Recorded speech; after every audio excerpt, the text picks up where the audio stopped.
Bonjour à tous, nous allons continuer cette journée, donc après le pilier social du développement durable que vous avez pu voir juste avant, nous allons continuer par celui de la transition écologique. Faire des établissements sanitaires, sociaux et médico-sociaux les cœurs battants de leur environnement, c'était là où nous vous avions laissé lors du congrès en 2022. Où en sommes-nous? Où en êtes-vous? Êtes-vous encore sceptique sur la nécessité de mettre en œuvre la transition écologique dans nos établissements? Voyez-vous cela comme une difficulté, une menace? Pourtant, aujourd'hui, les catastrophes naturelles, feux de forêt, crues, submersions, sécheresses, acidiques, se multiplient et s'accentuent, aussi bien en termes de fréquence que d'intensité, montrant que les dérèglements des écosystèmes et cycles sont bien présents et certains déjà irréversibles.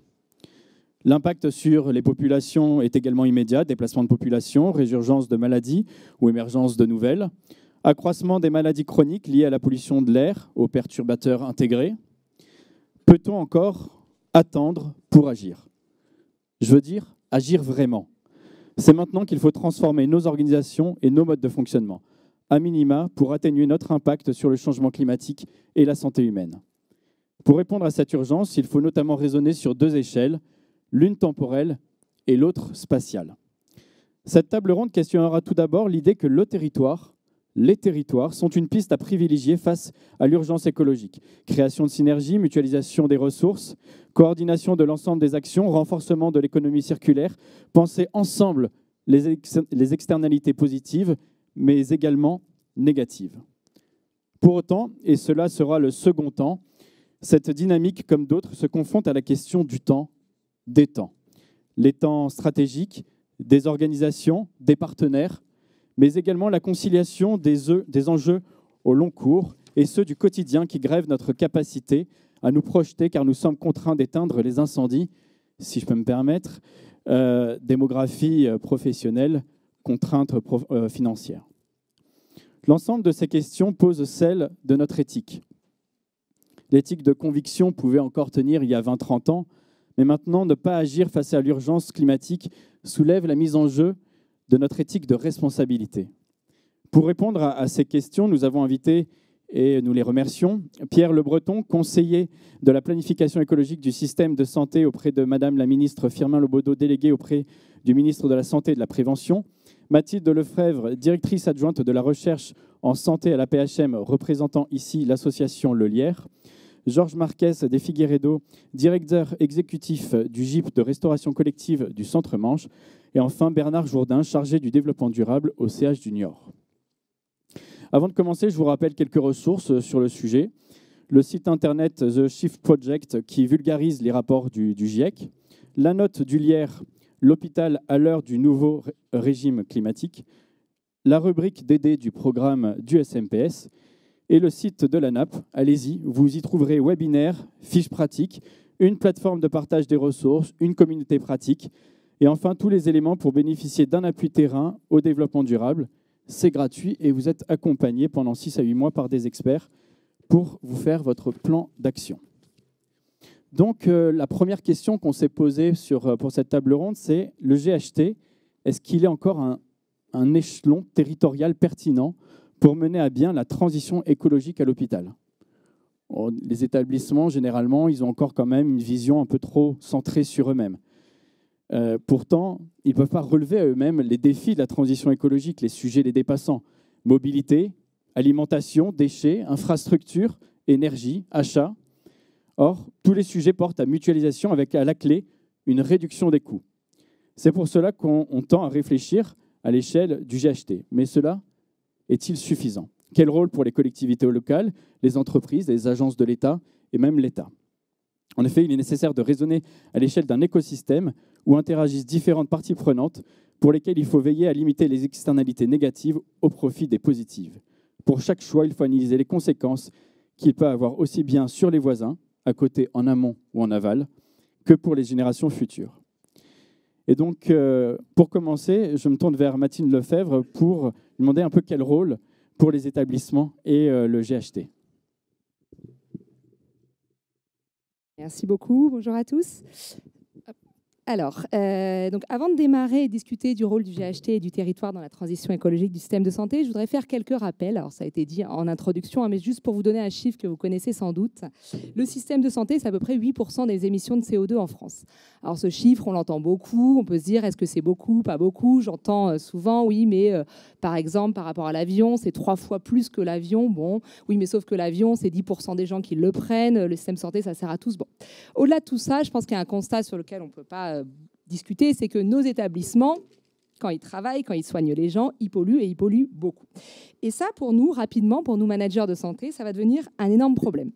Alors pourquoi? Il y a plein de raisons, mais pour en citer quelques-unes, parce que quand même, vous le savez tous, la France est engagée dans un certain nombre d'accords pour réduire l'impact écologique, sa trajectoire, pour améliorer sa trajectoire écologique, notamment les accords de Paris.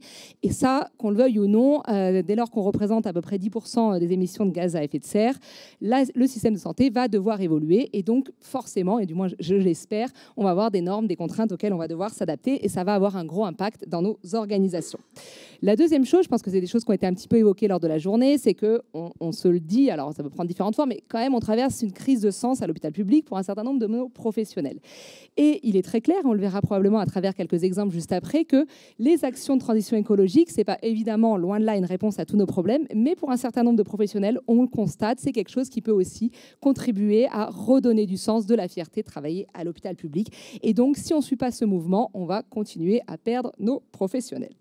Et puis, la troisième chose, et sans doute très probablement la plus importante, c'est que de toute façon, si on n'agit pas, on va contribuer à notre échelle, évidemment, à creuser le problème.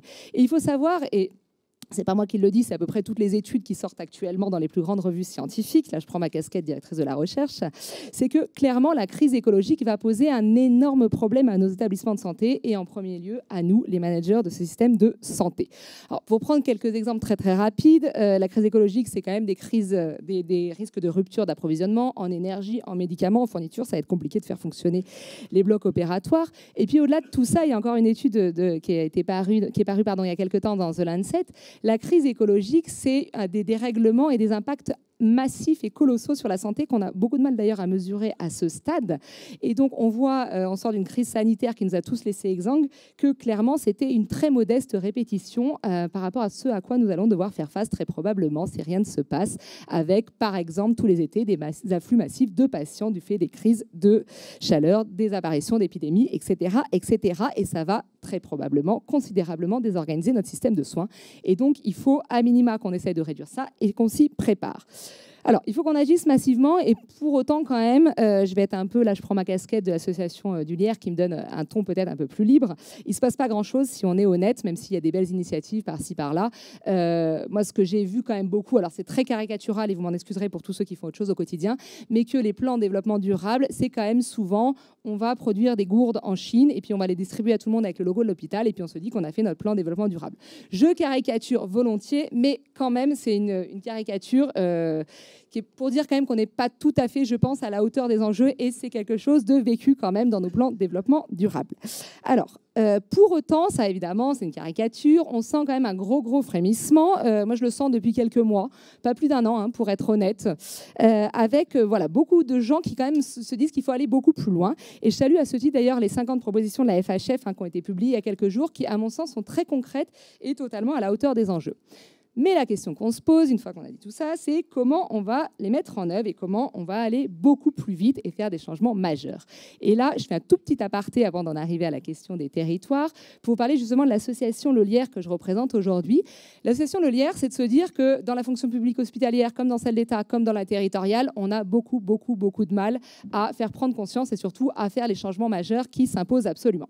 Et donc, on s'est réunis il y a un peu plus de 4-5 ans maintenant avec justement quelques fonctionnaires juste à quelques pas d'ici, d'ailleurs, c'est rigolo. Et on s'est dit, bon, bah voilà, maintenant, il faut qu'on change. Et pour faire changer les choses, il faut qu'on se mette en réseau, il faut qu'on se parle, il faut qu'on crée justement des liens formels, informels entre nous, entre toutes les fonctions publiques. Et c'est seulement comme ça qu'on va réellement transformer les choses, et pas seulement d'ailleurs dans le système de santé.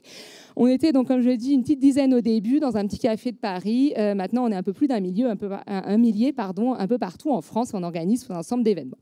Tout ça pour dire qu'il y a de l'envie, il y a plus qu'un frémissement, il y a une envie d'aller beaucoup plus loin. Et par ailleurs, et c'est intéressant, avec l'Olière, on voit qu'on est démarré à Paris, mais que maintenant, il y a des groupes un petit peu partout en France. Et ça montre d'ailleurs, encore pour rejoindre le sujet, mais ça montre surtout que le territoire, c'est évidemment l'endroit où il se passe des choses et où il faut agir. Et donc, j'en arrive au sujet. Excusez-moi pour cette introduction un petit peu longue. Pour savoir, donc, le territoire, le GHT, est-ce que c'est l'échelon pertinent? Alors, moi, je veux dire oui, bien sûr, hein, pour tout un ensemble de choses. Déjà, premièrement, le GHT, j'en suis absolument convaincue, là, c'est ma casquette directrice d'hôpital, c'est du meilleur soin et plus de prévention. Ça, c'est super, puisque le soin le moins polluant, c'est évidemment celui qu'on ne produit pas. Donc là, clairement, le GHT, c'est une bonne chose. La transition écologique, c'est également beaucoup de sujets qui se portent au niveau du territoire. Je ne vais pas tout développer, mais par exemple, la transition écologique du système de santé, c'est beaucoup la question des transports.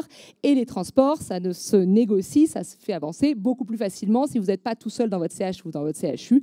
Mais par exemple, à l'échelle du GHT, vous avez beaucoup plus de poids pour aller discuter, faire avancer les choses. Très clairement. Par ailleurs, le GHT, c'est aussi l'occasion, parce qu'on se sent parfois un petit peu seul, de mettre en réseau, de partager les initiatives, les bonnes idées. Et donc, je pense que ça peut être vraiment un accélérateur pour la transition écologique de nos systèmes de santé. Et puis enfin, je ne m'étalerai pas là-dessus, mais clairement, les enjeux et les impacts de la dégradation de l'environnement se jouent beaucoup au niveau des territoires. Les questions de santé environnementale, notamment, c'est beaucoup des questions qui quand même doivent se travailler au niveau des territoires. Et donc, le GHT, ça a tout son sens. Mais quand même, et c'est là qu'on va sans doute débattre, hein, moi je vous avoue que je ne pense pas du tout que ce soit suffisant, hein, clairement, le GHT par rapport aux enjeux. Alors déjà, deux choses. Première chose, le GHT, clairement, ça implique quoi? Ça implique des regroupements de directions, de plateformes logistiques, d'achats, de services de soins, et c'est sans doute très pertinent d'un point de vue médical, économique, etc. Sauf que qui veut dire regroupement dit quand même déplacement massif. Et ça n'a pas l'air comme ça, mais très vite, ça va avoir un impact massif sur l'impact en CO2 du système de santé. Et ça, je pense que c'est quelque chose qu'il ne faut pas sous-estimer lorsqu'on pense le GHT. C'est quand même se dire que déplacer beaucoup plus massivement des professionnels, de la logistique, des patients, ça va vraiment un peu à contre-courant de tous les efforts qu'on peut faire par ailleurs. Ça, c'est la première chose. La deuxième chose est un peu plus politique, c'est que je pense, enfin, Olière, on pense que clairement, si l'échelon local, il est important et indispensable, il est malheureusement totalement insuffisant par rapport aux transformations qu'on doit faire. Pourquoi? Parce que réussir la transformation écologique du système de santé, on pense que c'est pas seulement multiplier les bonnes initiatives. C'est évidemment indispensable, mais ça ne suffira pas. On a besoin de transformations beaucoup plus massives. Et ces transformations massives, c'est quoi? C'est d'aller changer les normes, c'est d'aller changer la réglementation, c'est d'aller changer aussi la manière dont on finance les établissements de santé, c'est une évidence, c'est de changer la manière dont on évalue ou dont on forme les managers de santé. Et tout ça, ça ne se fait pas à l'échelon local et national. Alors, juste pour illustrer un petit peu ce propos, je trouve que la limite dans tout ça, de se dire on fait de la transformation écologique, etc., mais on ne change pas le système dans le fond, c'est que je prends l'exemple d'un directeur d'hôpital. Le directeur d'hôpital, je pense que vous le savez tous, il est soumis à de très nombreuses injonctions contradictoires. C'est le rôle, il n'y a pas de problème, on fait le dos rond, mais il y a un moment, c'est quand même compliqué d'arriver à tout gérer. Et donc, par exemple, je prends un exemple très concret, si on se dit, voilà, la politique d'achat, il faut faire clairement, il faut arrêter d'acheter du bœuf qui vient de l'autre bout du monde, il faut l'acheter en France et si possible à côté de chez moi. C'est très bien, sauf que dans 99% des cas, on a beau dire ça va coûter beaucoup plus cher. Et donc, comment il fait le directeur d'hôpital? Il ne peut pas, en fait, tout simplement. Parce que s'il fait, in fine, alors c'est un exemple, mais c'est une multiplication d'exemples, il va dégrader son budget et donc il va aller négocier ses investissements qui sont indispensables pour renouveler son équipement, son projet médical, etc. Il ne va pas y arriver et il va donc trahir un petit peu sa communauté hospitalière. Et donc, je pense que si on veut faire évoluer les choses, clairement, il faut changer la norme, la façon dont on se finance et donc tout ça se fait au niveau local. Sinon, on multipliera les bonnes initiatives, mais in fine, on ne fera pas grand-chose. Merci.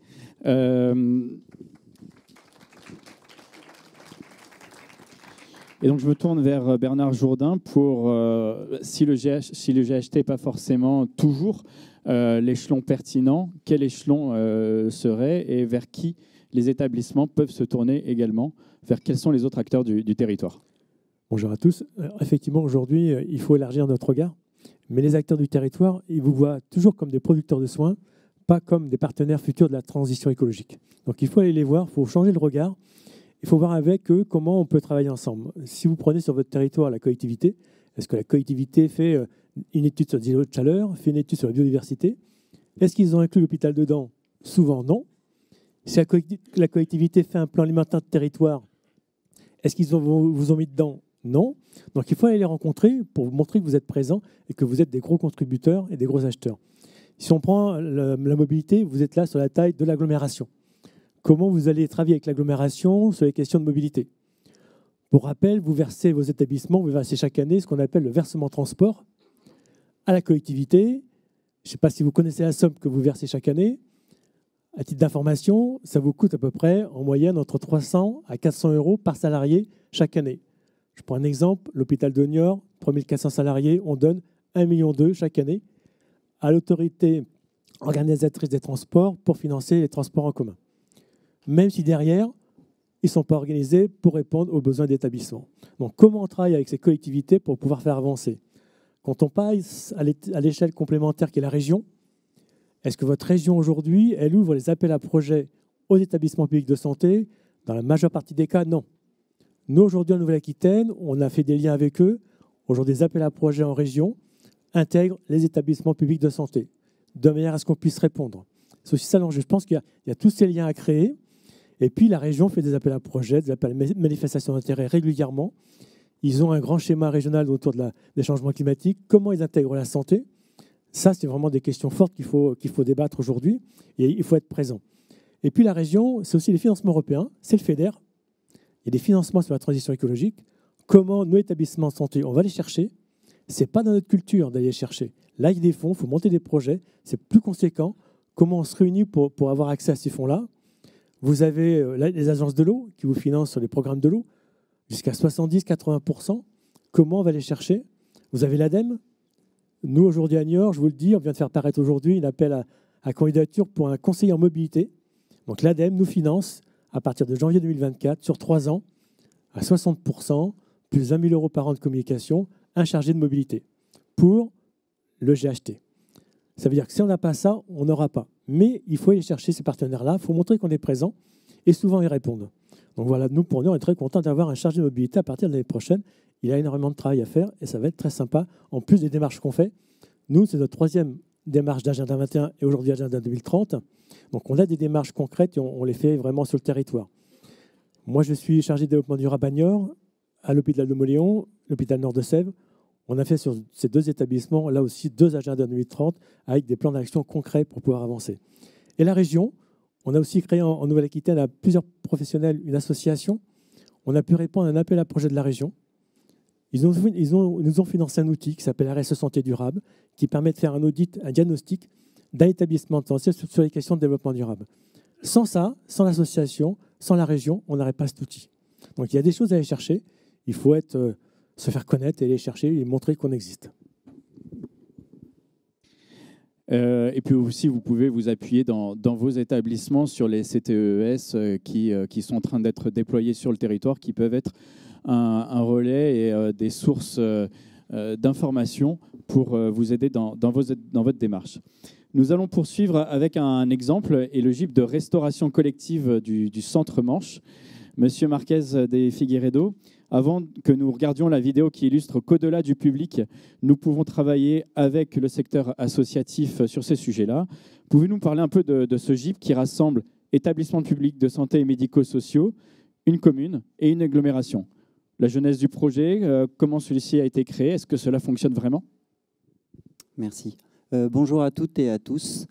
Donc, le GIP Restauration Collective Centre-Manche, c'est un groupement d'intérêt public qui a été fondé en 2010 de la volonté de l'hôpital de Saint-Lô et la ville de Saint-Lô de se doter d'un outil commun pour produire les repas pour leurs usagers. Moi, j'ai rejoint cette équipe en 2017 et j'avais un regard assez péjoratif sur le fait de faire cohabiter la restauration hospitalière et scolaire. Quelque part, c'était un petit peu un dénigrement de chaque spécificité qu'ont ces types de restauration, puisque les besoins ne sont pas les mêmes. Et en fait, ma vision de ces GIP a changé un peu avec la volonté de relocalisation de l'alimentation. Parce que faire à manger pour des patients, des résidents, des professionnels et des enfants, si les décideurs de ces structures-là n'ont pas les mêmes niveaux d'attente ou de possibilités, parce que parfois c'est aussi le budget des établissements qui contraint les choix d'alimentation que l'on offre à nos usagers, eh bien, lorsque les décideurs de ces structures-là n'ont pas la même vision, ça fait que tout à l'heure, ça parlait de tempo avec le chef d'orchestre. Eh bien, une cuisine qui fait des repas pour divers consommateurs, elle n'a pas forcément le même tempo et ça carbure pas super bien. Alors, dans notre établissement, ce n'est pas le cas. Est-ce qu'on est une exception ou pas? Je ne sais pas. Mais en fait, je mesure la chance aujourd'hui d'avoir des hôpitaux, des villes, puisqu'on fait à manger aussi pour plusieurs villes, plusieurs écoles, des agglos, des EHPAD, qui finalement ont une même vision de l'alimentation qu'ils veulent, durable, responsable. Et du coup, ça facilite peut-être un peu ce que l'on a pu mettre en place. Ce que l'on a mis en place, ça visait un peu à... Alors, on a beaucoup travaillé, notre activité est portée 80% par l'hospitalier, c'est quand même ce que l'on fait le plus. Donc, on a beaucoup marché aussi un peu sur les pas des GHT et les obligations de se regrouper sur les achats à l'échelle nationale lorsque c'est plus pertinent, régional. Et en fait, ça ne matche pas très bien de se regrouper avec d'autres établissements hospitaliers lointains lorsque l'on veut finalement recourir à des produits locaux. Et il a fallu faire un pas de côté et je trouve que c'est en ça qu'en 2018, alors on parle du temps, donc ce projet il a pris beaucoup de temps et finalement ce temps a permis probablement l'alignement des planètes pour que ça fonctionne. Donc ce dont on vous parle aujourd'hui fonctionne très bien, génère beaucoup de positifs qu'on n'avait même pas mesurés au début du projet. Donc 2018, pour rappeler, mais je pense que tout le monde sait maintenant que la loi Egalim oblige, alors pas que sur l'achat de denrées alimentaires qualitatives, hein, il y a d'autres volets, mais en tout cas, voilà, 2018, cette loi sort en indiquant que les différents établissements de restauration collective devront atteindre un niveau de qualité de leurs matières premières en 2022. On a voulu profiter de ce temps parce qu'en fait, à cette époque, soit on se dit, comme la plupart des établissements, on joue la montre, on n'a pas l'argent pour le faire, on verra bien où on sera en 2022, ou on profite de ce temps qui nous séparait, les 4 ans, pour essayer de mettre en place des initiatives nouvelles, pour faire en sorte de pouvoir le faire sans que ce soit insupportable d'un point de vue financier. Et c'est en ça que le fait qu'on soit un peu le maillon, en tout cas un intermédiaire entre les hôpitaux, la ville, l'agglo, puisque nous, on parle à toutes ces personnes-là pour faire nos choix stratégiques, on fait qu'on a commencé par faire du gaspillage alimentaire, analyser qu'est-ce que l'on jette le plus et si on doit upgrader la qualité de nos matières premières, on va le faire sur ce que l'on jette le plus en faisant le pari qu'en améliorant ça, ce sera mieux consommé. Comme on est dans la Manche, territoire de production laitière, ce qui a été facile, ça a été d'investir l'argent récupéré par le gaspillage que l'on a évité au début, de l'investir dans la solution de facilité d'acheter des produits laitiers de qualité. Ça, c'était facile. Et du coup, le deuxième sujet, c'était ce que l'on jette le plus, c'est les légumes. Et donc là-dessus, si on veut avoir des légumes de qualité et passer du surgelé de la boîte de conserve à des légumes frais du coin et les faire consommer, parce que c'est bon pour les consommateurs, il va falloir trouver des dispositifs innovants. Donc sous l'impulsion de l'hôpital mémorial de Saint-Lô, je veux dire, pour qui la transition écologique est un vrai sujet déjà depuis plusieurs années, qui disposait de terres. On a pu mettre à disposition ces terres et finalement leur redonner une vocation agricole. Et en ça, on a été aidé par les partenaires locaux, puisque vous avez peut-être entendu parler des projets alimentaires de territoire, Bernard le disait, spontanément, les collectivités ne viennent pas chercher l'hôpital et pourtant, on ne peut pas le rater. C'est quand même là, le plus gros employeur, souvent du territoire. Voilà. Mais ce n'est pas évident de solliciter l'hôpital pour faire partie de ces projets. Donc là, à travers le GIP, finalement, on s'est invité aussi avec nos sujets hospitaliers dans le cadre du projet alimentaire de territoire. Et puis, on s'est associé effectivement avec des partenaires avec lesquels on n'a pas l'habitude de travailler, qui, pour moi, j'ai découvert, sont des machines à décrocher des financements. Parce que eux, c'est leur job, ils savent et ils ne fonctionnent que par ces financements. Et donc, ils sont très doués pour aller capter finalement des fonds pour nous aider à faire des choses que parfois on n'imagine pas pouvoir faire à cause de l'argent. Donc, je crois que j'ai à peu près tout dit, mais la vidéo, elle parle d'elle-même. Elle a été faite dans le cadre des semaines du développement durable. Elle a quelques semaines. Donc, si vous voulez bien lancer la vidéo, s'il vous plaît.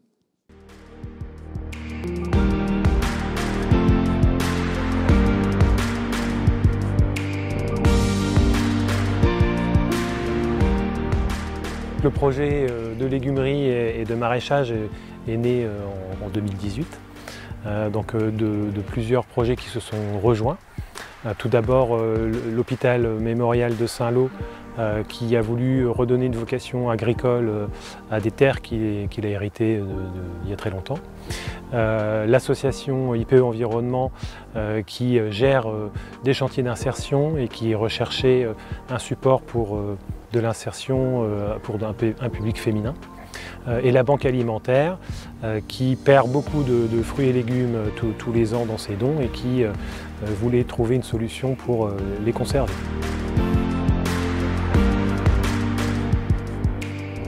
Ce site de maraîchage nous permet de répondre à la loi Egalim qui nous impose 50% de produits locaux et 20% de bio. En 2019, ces trois acteurs se sont réunis sous forme d'association et ont lancé donc 2 chantiers d'insertion. Un premier chantier de maraîchage qui donc cultive des produits bio à destination d'une légumerie qui est donc le 2e chantier d'insertion qui lui est hébergé à l'hôpital de Coutances avec 12 salariés en insertion qui épluchent, lavent les légumes et les préparent pour qu'ils soient ensuite cuisinés par le GIP de Saint-Lô.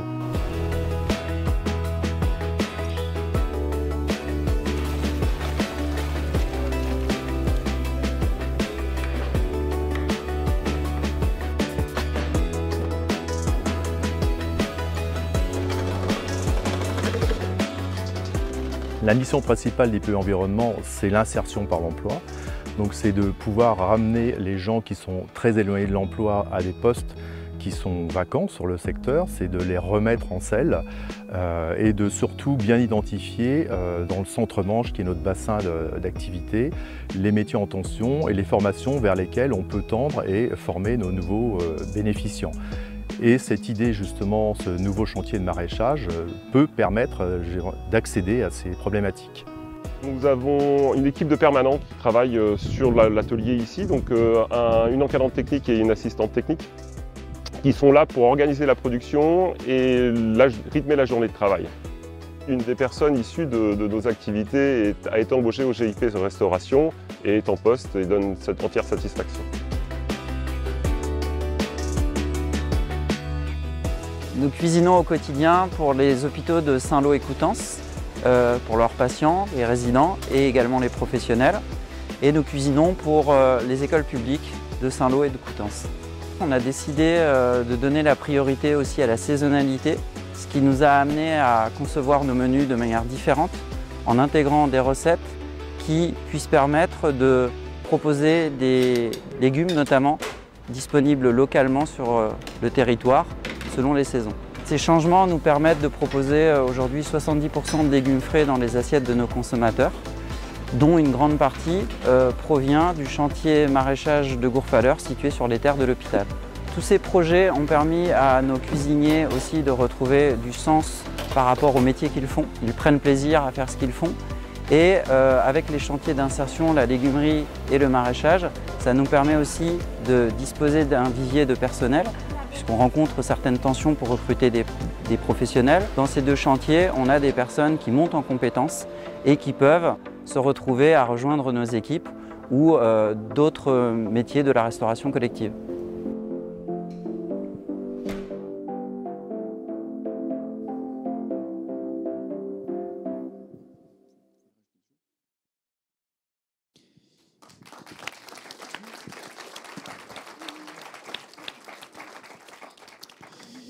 Maintenant, je me tourne vers Monsieur Pierre Breton, docteur.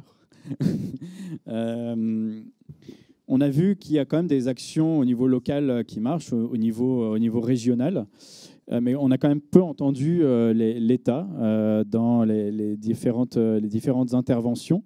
Et finalement, j'ai envie de dire, en bon hospitalier, mais que fait l'État ? Merci beaucoup, merci à tous. D'abord, effectivement, excusez ma ministre qui, du coup, ne participe pas à cette table ronde et m'a envoyé pour effectivement expliquer ce que nous mettons en place. Elle sera un peu plus tard parmi nous, donc je vais essayer de lui chauffer la salle. Donc oui, effectivement, la première chose à dire peut-être, c'est que pour la première fois, dans la feuille de route d'un ministre, en tout cas en l'occurrence du ministre délégué auprès du ministre de la Santé, la santé-environnement et la planification écologique sont écrites noir sur blanc. Donc c'est un vrai enjeu au niveau du travail quotidien des ministres, d'Aurélien Rousseau et d'Agnès Firmin-Le Bodo. Et effectivement, ils ont fait le choix de s'entourer dans leur équipe d'un conseiller dédié sur ces sujets, dont effectivement la mission est de suivre, tant au niveau national que, autant que faire se peut, au plus près des ARS et du terrain, le sujet de la planification écologique. Donc du coup, pour répondre à la question dans votre introduction sur où en êtes-vous et où en sommes-nous, peut-être nous, État. Déjà, où en êtes-vous? Je pense que collectivement, vous en êtes assez loin. Et on a 2 exemples autour de la table ronde qui montrent qu'il y a des initiatives qui sont extrêmement probantes et qui sont très efficaces sur le terrain. Et c'est d'ailleurs ce qui nous a poussé, en fait, au niveau de l'État, à apporter une réponse nationale, parce qu'effectivement, on constatait qu'il y avait des limites, parfois réglementaires, parfois juste de doctrine à avoir et de barrières, je pense, à ouvrir ou de sujets à pousser. Donc ça, c'était le premier enjeu qui n'est pas nouveau. Hein. Vous allez tous effectivement me dire que ça date pas d'hier et qu'il y a effectivement un certain nombre de tables rondes depuis maintenant plusieurs années sur ce sujet. Peut-être la deuxième chose la deuxième action, la deuxième volonté qui nous a poussé à agir, c'est peut-être même celle du président de la République et de la première ministre qui, en fait, en octobre dernier, ont créé le secrétariat général à la planification écologique et notamment le label, enfin la marque France Nation Verte, pour essayer effectivement de pouvoir respecter, de pouvoir relancer et pouvoir accélérer notre ambition en matière de planification écologique, mais là cette fois-ci à l'échelle du gouvernement, à l'échelle de tous les acteurs, de toutes les filières et de tous les postes d'émissions de gaz à effet de serre. Et donc effectivement, la demande a été faite à ce que tous les secteurs puissent s'engager. Et c'est comme ça que nous, ministère de la Santé, on a travaillé à cette démarche. Et donc, il y a quelques mois maintenant, il y a un peu plus de 6 mois, en mai 2022, on a sorti la première feuille de route de planification écologique pour le système de santé. Une feuille de route qui, effectivement, à travers 7 axes de travail, regroupe un certain nombre d'actions, d'engagements, d'actions déjà engagées de l'État, des différentes administrations, se basant effectivement sur les initiatives des territoires et des établissements. L'idée, effectivement, n'était pas d'inventer ou de réinventer les choses, mais plutôt d'aller chercher les initiatives qui fonctionnent. Alors, je pense à, par exemple, ce dont on discutait tout à l'heure sur le Cap Hôpital Durable, sur le plan Elsfer, sur des initiatives d'action énergétique ou de soins ou encore d'achat, et d'essayer de voir comment on pouvait accompagner au mieux la planification écologique. Alors, comme exemple très concret, ça a été, par exemple, dans le dernier PLFSS, la mesure qui a permis de lancer une expérimentation sur la réutilisation des dispositifs médicaux à usage unique. Donc effectivement, on avance. On a un certain nombre d'engagements qui sont respectés par rapport à notre feuille de route lancée en mai dernier. Et on continuera à annoncer de nouvelles mesures au prochain COPIL qui sera présidé du coup par Agnès Firmin-Le-Bodo le 15 décembre prochain pour effectivement suivre cette feuille de route. Alors peut-être rappeler quelques grands chantiers que l'on a au ministère de la Santé. Rappeler effectivement que le travail de la planification écologique est un travail qui, au niveau national, n'est pas si évident que ça. C'est-à-dire que quand on pose la question de que fait l'État, la question est assez simple, mais la réponse est assez compliquée. Parce que la planification écologique, c'est un travail qui est extrêmement interministériel, qui ne mobilise pas uniquement la DGOS ou la DGS, mais qui mobilise en fait un certain nombre d'administrations. Et donc, pour être très concret, on a lancé, pour pouvoir animer ce sujet de la planification écologique, une task force donc au moment du lancement de la feuille de route, qui regroupe à peu près une vingtaine de personnes. Et donc, c'est en fait une vingtaine d'agences, d'opérateurs, d'administrations, de différents ministères, de la transition écologique, de l'industrie, de l'agriculture, qui sont en fait mobilisés au sein de cette task force pour pouvoir faire avancer les choses. Et donc, effectivement, on se rend compte qu'il n'y a pas qu'un sujet réglementaire, mais parfois juste un sujet de connaissance en fait, de notre secteur, du système de la santé par les autres administrations, pour pouvoir en fait, nous intégrer dans leur démarche. Et c'est tout notre enjeu, ça a été tout notre enjeu, de faire en sorte que l'on puisse voir que l'on est là, que l'on est motivé, et qu'effectivement, notre système de santé qui nous soigne ne doit pas être à l'origine d'une dégradation de l'environnement et donc de l'endroit où l'on vit. Donc ça, c'est le premier message, effectivement, qui est que le système de santé doit participer à l'atténuation. Et nous, effectivement, on pousse ces messages. Et dans la deuxième phase de la planification écologique, qui est celle de la territorialisation, effectivement, le système de santé répondra présent pour pouvoir effectivement territorialiser nos actions. Et c'est la question que l'on va devoir se poser, nous, et d'ailleurs qui fait parfaitement référence à cette table ronde, c'est comment, désormais que l'on a écrit nos engagements, comment on les territorialise au mieux, comment on accompagne au mieux les établissements, les GHT, les territoires plus généralement. Est-ce que les sujets sont tous à l'échelle du GHT? Est-ce que c'est à l'échelle de l'établissement? Est-ce que c'est à l'échelle du service? Toutes ces questions, on se les pose.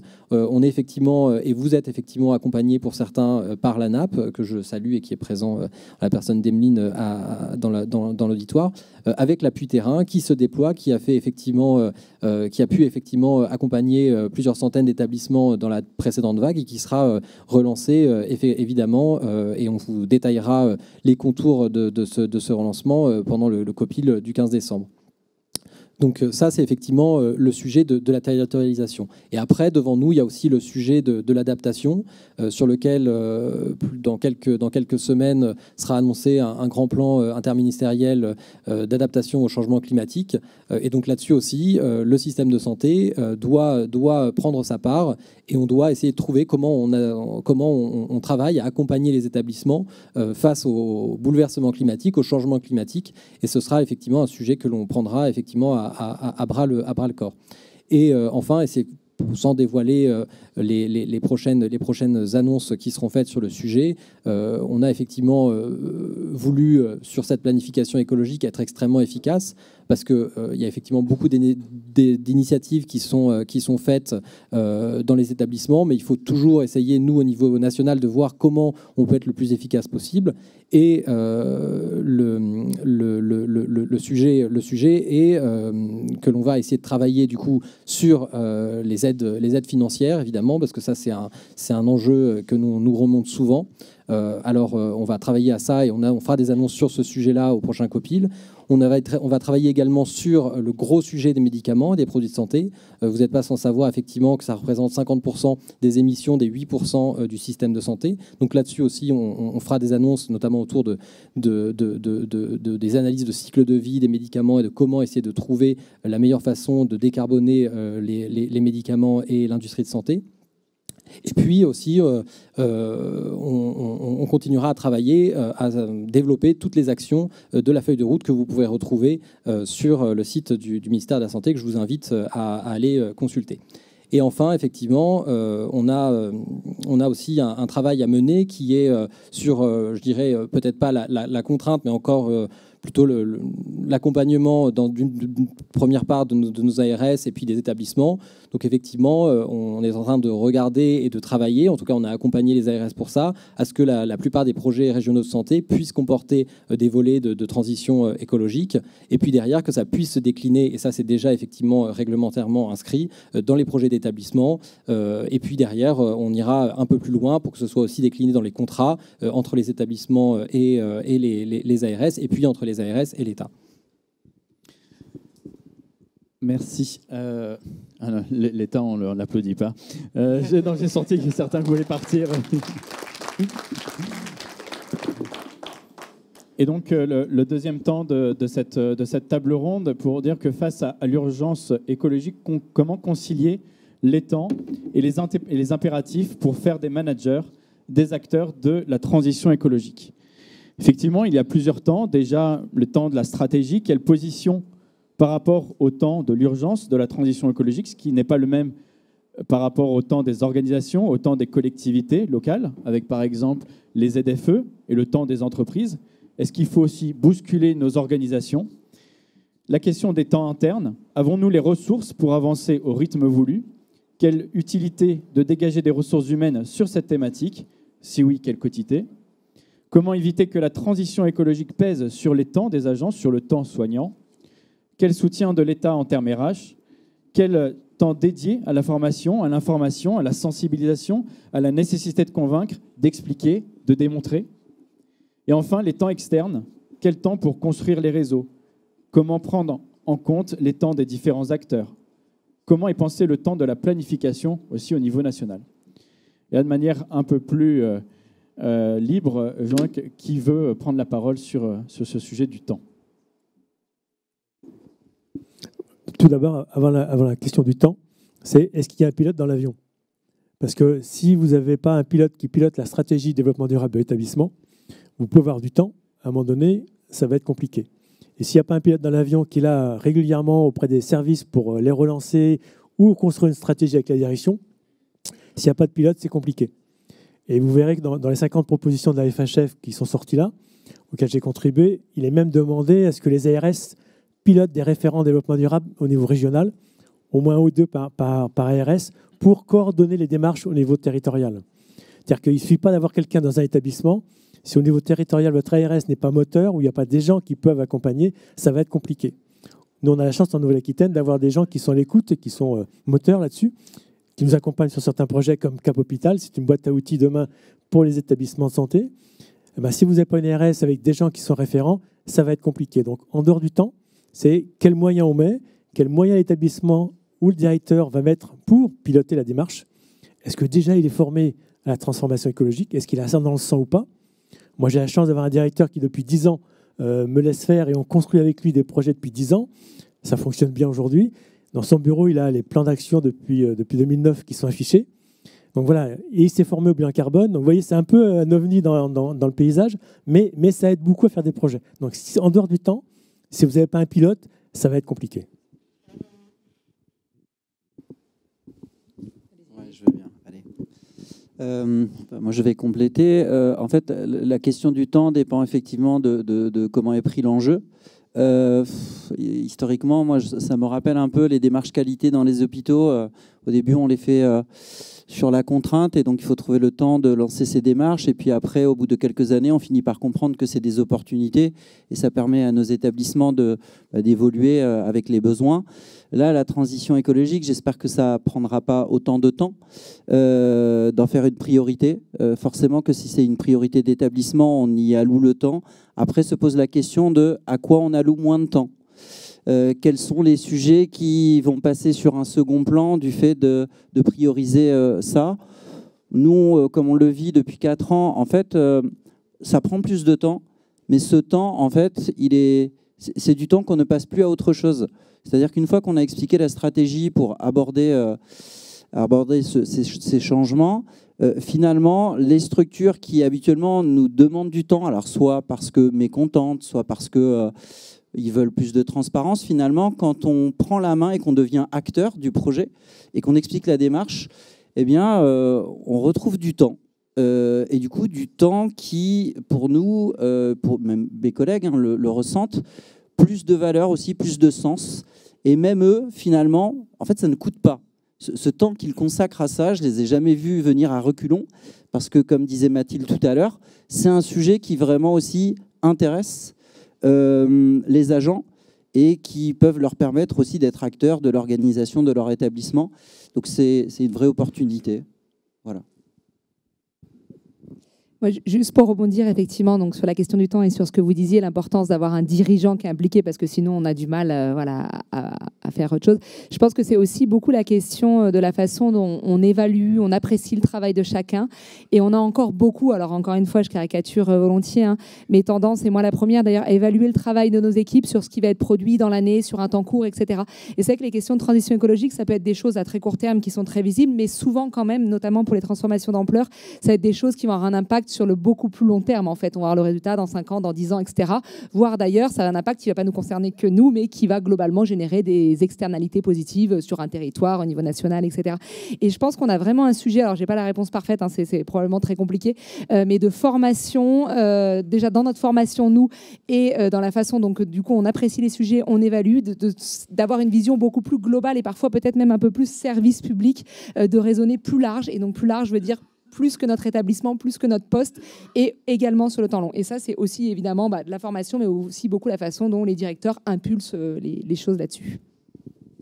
Et je crois que à ce titre, le HESP a dégagé aussi du temps pour la formation de l'ensemble des élèves, des directeurs sur ce sujet, et que vous étiez aussi demandeur à l'EHESP qui consacre du temps sur ce sujet. Oui, je pense que en fait, quand on parle de temps, on parle surtout aussi d'efficacité et puis de reconnaissance. Et sur ces deux éléments, la première chose, et je pense que vous l'avez dit, hein, sur la formation, c'est évidemment une des priorités, la sensibilisation, peut-être même avant la formation.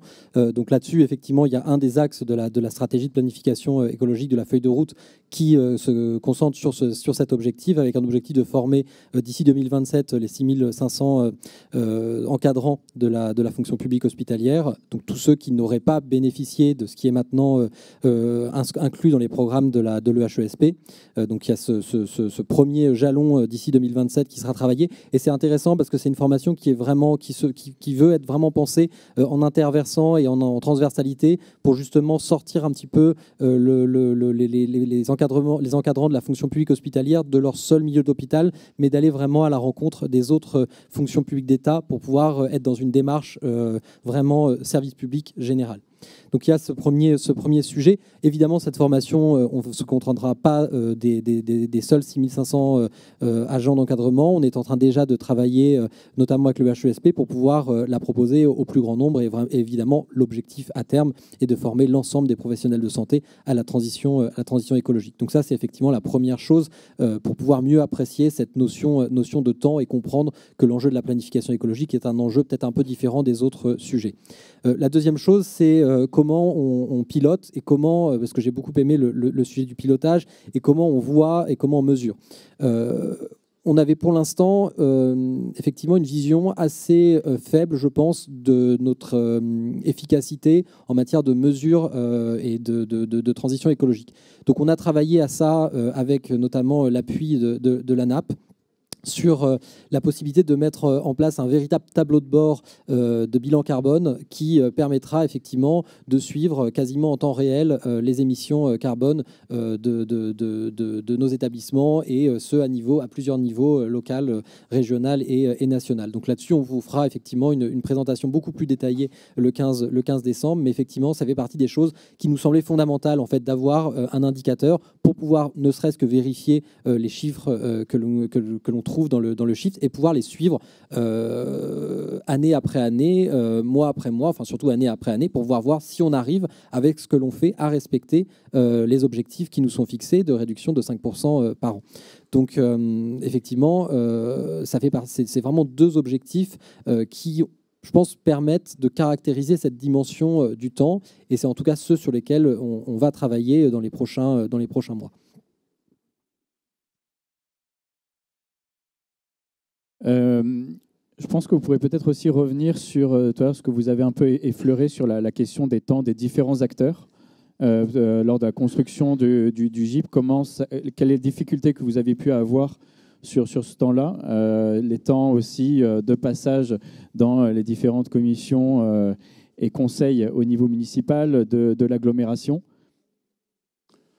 Alors oui, forcément, ça oblige à gérer des calendriers assez différents parce que le tempo sur le côté territorial n'est pas forcément le même que sur les échéances hospitalières. En fait, il y a une phase de découverte de cette rythmique qui n'est pas forcément la rythmique hospitalière. Après, comment dire ? On est aussi sur le montage de notre projet. En fait, comme ça a été dit dans le film, on a créé une association. Hein. Donc finalement, le temps, on a été le trouver un peu tous sur nos temps personnels parfois pour aller défendre le dossier, obtenir parce que obtenir des postes en insertion, en fait, c'est pas automatique, hein. Il faut candidater et expliquer l'utilité, que ça vienne pas faire concurrence non plus avec des acteurs économiques locaux. C'est-à-dire que l'idée n'est pas de se dire les légumes qu'on produit nous-mêmes sur notre champ, est-ce qu'on ne prive pas d'autres acteurs économiques de le faire et donc l'idée pour nous était plutôt d'amorcer quelque chose. Le maraîchage en lui-même peut avoir vocation, par exemple, à s'éteindre au fil du temps, dès lors qu'on aura suffisamment de producteurs locaux qui auront réussi à franchir ce pas de se dire « je sors de l'agriculture conventionnelle ». Et là, finalement, la première fois qu'on les a sollicités, les agriculteurs, ils nous disaient « oui, mais les hôpitaux, les écoles n'ont pas l'argent à mettre pour me payer le juste prix des produits que je vends ».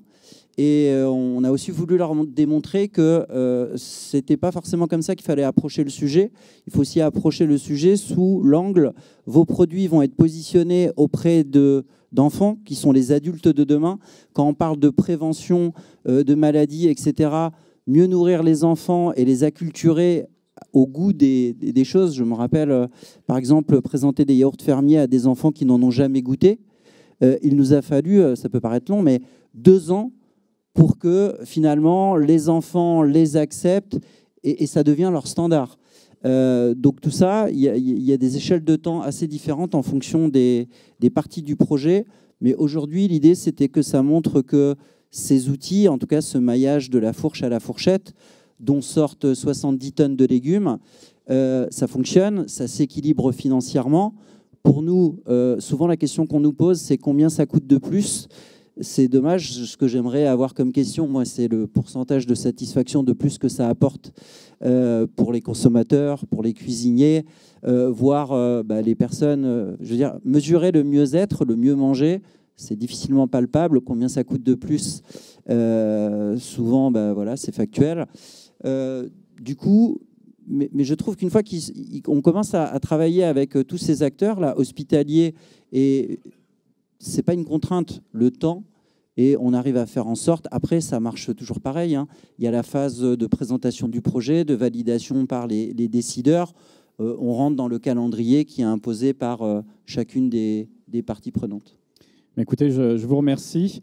Je remercie l'ensemble des intervenants pour cette table ronde sur le temps et les territoires pour la transition écologique. Et puis, je laisse la parole à Jérôme.